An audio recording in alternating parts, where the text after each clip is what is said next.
Hola familia de bandas marciales tutoriales, ¿cómo están? Espero muy bien. Siguiendo el ciclo de himnos, vamos con la marcha triunfal de Aida.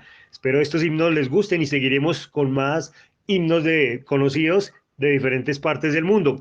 Ahora bien, este himno que vamos a compartir el día de hoy en Lira tiene una característica muy especial. En realidad el nombre completo es la Marcha Triunfal de Aida, aquellas que vemos en los grados, en las ceremonias, y esto es en realidad parte de una ópera italiana que cuenta la historia transcurrida en el antiguo Egipto y cuenta el desgraciado amor entre el general egipcio Radamems, perdón, y su bella esclava, que pues en realidad era la hija del rey de los etíopes. Ahora bien, ya que pasamos la historia, ahora vamos al contexto nacional. Esta marcha es muy conocida en las diferentes marchas militares, en los grados pues en nuestro cambio de guardia, nuestro relevo también es muy popular. Sí, esta marcha es un clásico de clásicos de la marcha, pero es de aquellos clásicos que realmente vale la pena montar y volver a montar y sobre todo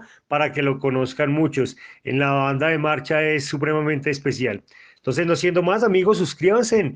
Y esto es Bandas Marciales Tutoriales. Dios los bendiga y lo que nos quieran escribir, estamos prestos para servirles. Dios los bendiga.